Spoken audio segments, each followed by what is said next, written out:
Në lajme ndër të tjera do të ndiqni një vit i ri shkollor 2018-2019 në shkollën nëntëvjeçare Andon Zakoçajop në Gjirokaster ka nisur me inçati që pikon dhe tualete jashtë funksionit.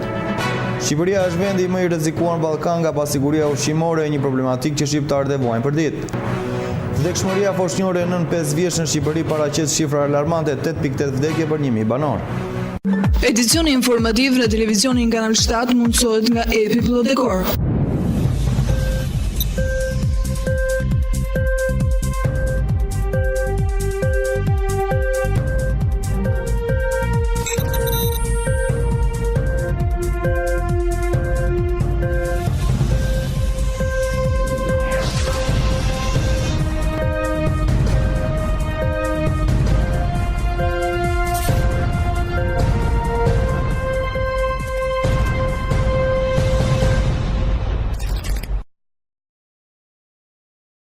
Ju përshëndes të nderuar teleshikues televizion Kanal 7 në edicionin informativ. Viti i ri shkollor 2018-2019 në shkollën nëntëvjeçare Andon Zakoçajopi në Gjirokaster ka nisur me inçati që pikon dhe tualete jashtë funksionit. Viti i ri shkollor 2018-2019 në shkollën nëntëvjeçare Andon Zakoçajopi në Gjirokaster nuk ka nisur pa probleme.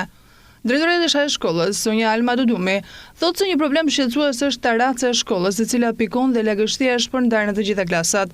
Një problem edhe më shqetësues si pasaj është mos funksionimi i tualeteve. Me ardhjen provizorisht në këtë shkollë edhe të nxënësve të gjimnazit Asim Zeneli, situata ka dalë nga kontrolli. Atëherë problematika kryesore e shkollës tonë, që unë e kam kërkuar dhe është e mbartur, paktën 2 vjet sa kam unë në këtë shkollë, është izolimi i taracës, që është imediate sepse çatia apo taraca pikon. Në kohë në dimër ajo pikon dhe fut lagështi në të gjitha klasat. Ju edhe mund ta filmoni vetë, shikoni që kanë lagështi. Problem tjetër është janë suvat. Po të hyrët në për korridore e pa që gjitha suvat e shkallave që përsa i takojnë që lagen nga taraca, të gjitha kanë rënë. Përsa i takon ujit, higjienës, jemi mirë, problem kemi vetëm banjat tualetet e mësuesve. Tualetet e mësuesve janë komplet të mbyllura, janë mbyllur që vjetë dhe akoma nuk po meremetohen. Në si vjetë ka ardhur dhe gjimnazi, po bën një pjesë për shkak të meremetimit që i bëhet, ka ardhur dhe gati 3 muaj do ta zhvilloj shkollën këtu tek ne, dhe të kemi një dyndje shumë të madhe, mendo 2 shkolla në për tualetet e shkollës. Dhe mësues dhe nxënës shkojmë në të njëjta tualete. Po, kërkesë është bërë, jo një herë, po disa herë, në bashki dhe në për qendrën ekonomike. Është reaguar në gjëra të vogla, për shembull në disa rregullime në priza, në çelësa, në çezmat e tualeteve, po rregullim rrënjësor nuk është bërë në këtë aspekt. Kërkesë është bërë dhe në bashki dhe në qendrën ekonomike. Për sa i takon tualeteve të shkollë janë në gjendje skandaloze. Dhe nëse këtu kemi banga dhe karike që i kemi në gjendje disi të mirë, andaj ka një kërkesë, kemi bërë kërkesë për banga dhe për karike sepse janë në gjendje të shkatruar dhe fëmia nuk mund të ri 4 orë në një karike të shkatruar apo në një bankë të shkatruar. Gjithashtu siç ju thash, tualetet janë në gjendje skandaloze, dera është e çarë nga gjitha anët, ka lagështi. Për sa i takon lyerja është bërë më shumë nga mësueset, edhe këtu mësueset kanë lyer pothuajse gjysmët e klasave, andaj kanë lyer vetë mësueset sepse nga bashkia nuk është marrë asnjë mas. Përveç zonjës Dudumi, janë dhe nxënësit e kësaj shkolle të cilët janë të shqetësuar për lagështirën që ka kjo shkollë, e cila në dimrin e ftohtë bëhet edhe më problematike. Atëherë këtu në klasën tuaj, ka pikuar kjo klasë, keni pasur probleme? Po. Kur ndodhi? Ndodhi kur ishim në një orë mësimore. Gjatësinë së dimrit? Po. Po ju e keni mirëmbajtur vetë si klasë, keni kontribuar ju si nxënës? Po. Keni probleme ju këtu në klasë? Po, kemi shumë probleme, sidomos me lagështirën. Probleme filluan në dimër, në një orë mësimore, nga që u kondensua ujë në tavane dhe filluan binin pika. Edhe ishte bërë klasa shumë e papërshtatshme për të ndëjtur. Ju si nxënës, çfarë kërkoni që të bëhet? Duhet ndërhyrje? Po, patjetër duhet që të rregullohen tavanet. Cilat janë problemet që ka klasa juaj gjatë shtitës së dimrit? Është lagështira, gjatë shtitës së dimrit. Pikon? Po, pikon. Po ju si nxënës, i keni kërkuar mësuesve që të ndërhyjet? Po, kemi kërkuar. Çfarë thirrje keni për institucionet përkatëse? Neve duam që mos na pikojë më, sepse nuk mund të kryhet kështu një mësim. Nga ana tjetër, dhe shkolla së bashku, e cila është në varësi të shkollës 9-vjeçare Andon Zaku Çajupi, situata është edhe më shqetësuese. Madje ka dhe 3 nxënës të ulur në një karige. Pamjet e marrë të shkollë janë skandaloze për një arsim të vitit 2018 në erën digjitale. Kjo shkollë është trumpetuar shumë herë si modeli bashkëjetesës, pasi studiojnë fëmijët e 3 komuniteteve, por bashkëjetesa në këto kushte nuk mund të jetë e pranueshme, e sidomos kur bëhet fjalë për fëmijë. Shqipëria është vendi më i rrezikuar në Ballkan nga pasiguria ushqimore, një problematikë që shqiptarët e vuajnë për ditë. Harta e sigurisë ushqimore, ndryshimet klimatike prodhuar nga Programi Botëror i Ushqimit të OKB-s dhe qendra Health Center Meat ilustron se sa përpjekjet e fuqishme të adaptimit dhe zbutjes do të parandalojnë ndikimin më të këqij të ndryshimet klimatike mbi urinë në nivel global, do të ndihmojnë njerëzit të jenë më pak të prekshëm për pasigurinë në ushqim. Sipas së hartë, Shqipëria rezulton si vendi me premisat më të mëdha të prekjes nga ndryshimet klimatike në terma të sigurimit të ushqimit. Shifrat tregojnë se në ditët e sotme pranë 2018 vendi u bën pjesë në një grup shtetesh mesatarisht të rrezikuar në këtë kontekst, ndërsa në kalimin e vitit projeksionet për Shqipëri janë të errta. Sipas hartës, në 2050 Shqipëria do të shtohet të riskut për akses në ushqim me 23%, ndërsa pjesës tjetër të Ballkanit risku është më i ulët, përkatësisht 22% për Malezi, 21% për Serbinë dhe Maqedoninë dhe 19% për Bosnjën, ndërsa projeksionet e vitit 2050 sugjerojnë se Shqipëria do të riskohet më shumë se 48% nga efektet e ndryshimit klimatike mbi ushqimin. Shifrat sërish flasin për risk më të ulët të Ballkanit, përkatësisht Maqedonia 45%, Malezi 38%, Serbia 36% dhe Bosnia-Hercegovina me 33%. Gjatë 2 dekadave të fundit 200 milion njerëz janë shtruar nga uria dhe prevalenca e kequshqyerjes kronike tek fëmijët të zvogëluar nga 40 në 26%. Megjithatë, këtë progres sipas Bankës Botërore 702 milion njerëz ende jetojnë në varfëri të skajshme dhe sipas raportit të këtij viti, mbi gjendjet e pasigurisë ushqimore në botë, 703 milion njerëz janë të rrezikuar. Ndryshimi i klimës rrit frekuencën e interesimit disa katastrofave siç janë thatësira, përmbytjet dhe stuhit. Kjo ka ndikim negativ në jetën dhe sigurinë e ushqimit. Fatkeqësisht që lidhen me klimën ka potencial për shkatëruar të korat, infrastrukturën dhe asetet kyçe të komunitetit, ndërsa përkeqëson mjetet e jetesës dhe varfërinë. Ndryshimet në kushtet klimatike kanë prekur tashmë prodhimet e disa kulturave kryesore dhe ndryshimet e ardhshme klimatike kërcënojnë të përkeqësojnë këtë. Temperaturat e larta do të kenë ndikim në rendimentin, ndërkohë që ndryshimet në rreshje mund ndikojnë në cilësinë dhe sasinë e kulturave të ndryshme. Ndryshimet klimatike prodhuar nga ngjarjet më të shpesha dhe intensiteti të motit mund të shqetësojë stabilitetin e strategjive të sigurisë ushqimore të individëve dhe qeverisë, duke krijuar luate të disponueshme qase shfrytëzimit të ushqimit. Vdekshmëria foshnjore nën 5 vjeç në Shqipëri paraqitet në shifra alarmante, 8.8 vdekje në 1000 banor. Shqipëria vitin e shkuar e ka pasur vdekshmërinë foshnjore e humbje jete të fëmijëve nën 5 vjeç, në shifrën e frikshme 8.8 vdekje për 1000 fëmijë. Shifrat sugjerojnë që më problematike në këtë drejtim është Maqedonia me 13.7 vdekje për 1000 fëmijë, Serbia dhe Bosnia-Hercegovina me 5.7, Malezi ka nivelin më të ulët të vdekshmërisë në rajon 3.5 për 1000 fëmijë. Sipas Bankës Botërore ka pasur përparim të dukshëm në reduktimin e vdekshmërisë tek fëmijët dhe adoleshentët e rinj në dekadat e fundit në të gjithë botën. Sipas një raporti të fundit mes viteve 1990-2017, niveli vdekshmërisë nën 5 vjeç ul me 58% nga 93 vdekje për 1000 lindje të gjalla deri në 39 vdekje për 1000 lindje të gjalla. Gjatë 17 viteve të fundit, reduktimi i nivelit të vdekshmërisë nën 5 vjeç u përshpejtua në reduktim vjetor prej 4% në krahasim me një reduktim vjetor prej 1.9% mes viteve 1990-2000. Megjithatë, ndërsa një reduktim i konsiderueshëm nga 14.3 milion në vitin 1990, rreth 6.3 milion fëmijë në moshë 15 vjeç humbën jetën në vitin 2017, kryesisht nga shkaqe të parandalueshme. Shumica tërmuese e këtyre vdekjeve, 5.4 milion, ndodhen në 5 vitet e para të jetës. Pothuajse gjysma e vdekjeve të fëmijëve në moshën 5 vjeçare llogaritet nga vdekjet neonatale. Muaji i parë i jetës është periudha më e prekshme për fëmijët. Progresi drejt reduktimit të vdekshmërisë neonatale nëpërmjet viteve 2000-2017 ka qenë 1.5 herë më i ngadalshëm sesa për fëmijët më të mëdhenj. Nën 5 vdekje pas muajit të parë të jetës. Baza të thonave të treguesve të zhvillimit botëror të Bankës Botërore tregon gati gjysmën e lindjeve në Afrikën subsahariane dhe më shumë se 1/4 e lindjeve në Azinë Jugore nuk u ndoq nga personeli kualifikuar shëndetësor.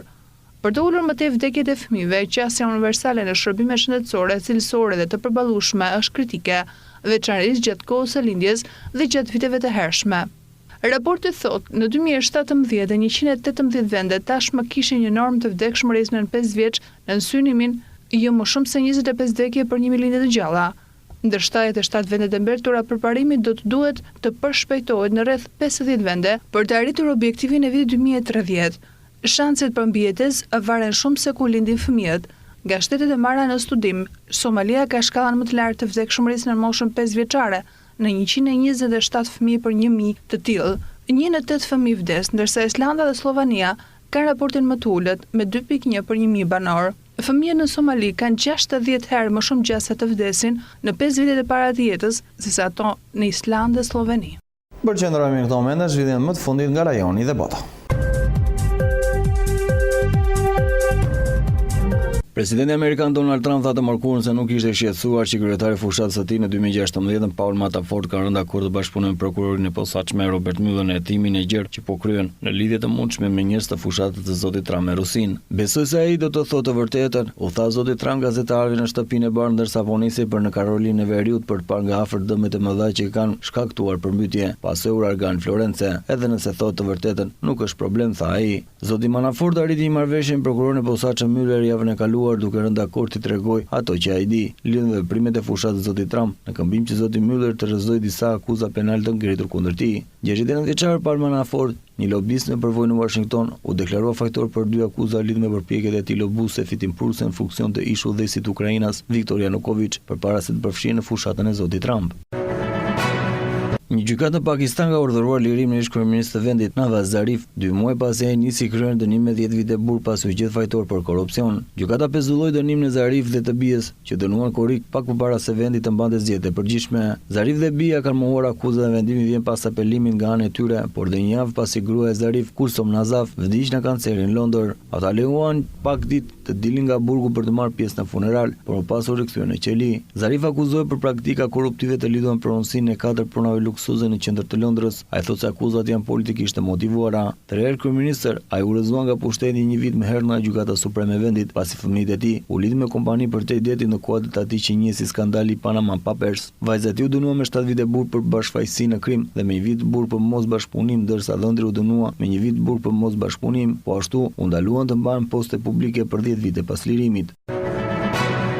Unë nuk jam një prokuror i përgjithshëm, kështu është për presidenti amerikan Donald Trump me atë që është padyshim sulmi i ashpër dhe më i drejtpërdrejt në Zev Sension. Në intervistë dhënë në televizion amerikan, Trump ka kritikuar vendimin e Sensions për të rrequr ngatim mbi ndikimin e supozuar të Rusisë në zgjedhjet e 2016-s. Trump tha se ishte i pakënaqur dhe me reagimin e Sensions dhe emigracionit. Jam shumë i pakënaqur nga Zev, shumë i zgënjur, për sa i përket mundësisë së shkarkimit, do të shohë se çfarë mund të ndodhë. Shumë njerëz më kanë kërkuar ta bëj këtë, u shpreh Trump. Vetë prokurori i përgjithshëm nuk është përgjigjur ende komenteve të Trumpit, pasi presidenti kritikoi Sension muajin e kaluar. 2 senatorë republikan lanë kuptojnë se ata do të mbështesin Trumpin nëse do shkarkonte Sension sipas zgjedhjeve mesit të mandatit në nëntor. Sidoqoftë republikanët të tjerë thanë se kjo do të ishte një lëvizje e gabuar dhe se mbështesin prokurorin. Sension ka qenë mbështetës i fushatës prezidenciale Trump që në fillime, por ai u vetë përjashtuan nga hetim mbi Rusin, që momentalisht është fokusuar tek mundësia që Trump ka tentuar të pengojë drejtsinë. Në njoftim për të rreqjen e tij nga hetimi në 2017, Sension citoi një konflikt të mundshëm interesi dhe i la kontrollin zëvendësit e tij, Robert Rodesteni. Vetë presidenti insiston se nuk ka pasur asnjë përzierje mes fushatës së tij dhe Rusisë dhe mohon akuzat se është përpjekur të pengojë drejtsinë.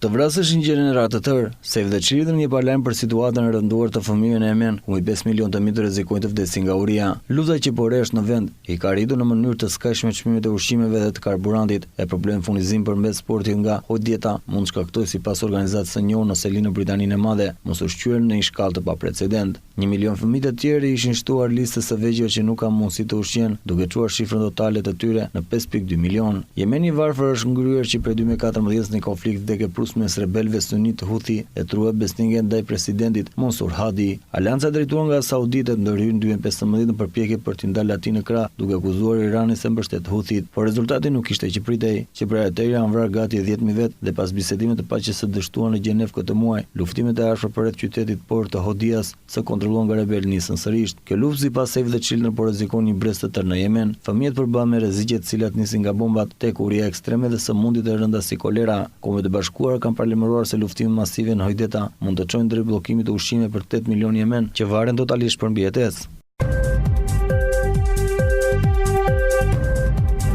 Duke në pas informacionet nga bota, përqendrohemi sërish me informacionet në vend. Ekipi i Gjirokastrit është përfshirë në një furtunë shkarkimesh. Tashmë në krye të pankinës do të jetë Gentian Mezani.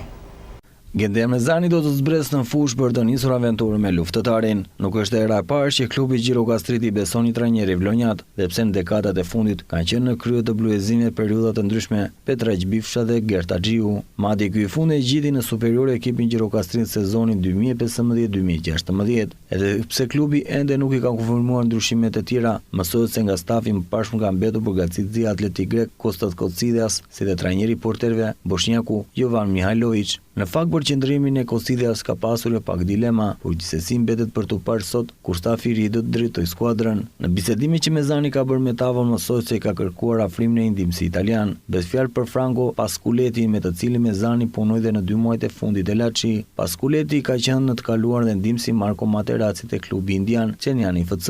Trajneri i ri ka biseduar gjatë me kreun e klubit dhe ky i fundit ka qenë i predispozuar për të plotësuar të gjitha kërkesat. Përqendrohemi këto momente tek parashikimi i motit kur grafika na njeh me motin për ditët në vijim.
Vetëm në një faqe.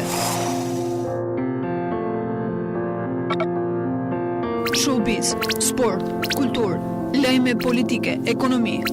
Koncept i ri në gjithçka. Ndryshe nga të tjerët. Gjithçka në një të vetme. Dritarja juaj informacionit në çdo hap, kudo që të ndodheni. Gjirokaster.com. Dhe jemi gjithmonë më pranë. Me parashikimin e mod përfundojmë këtë edicion informativ. Unë lëshoj që në programin vim bashkë. Miropafshim.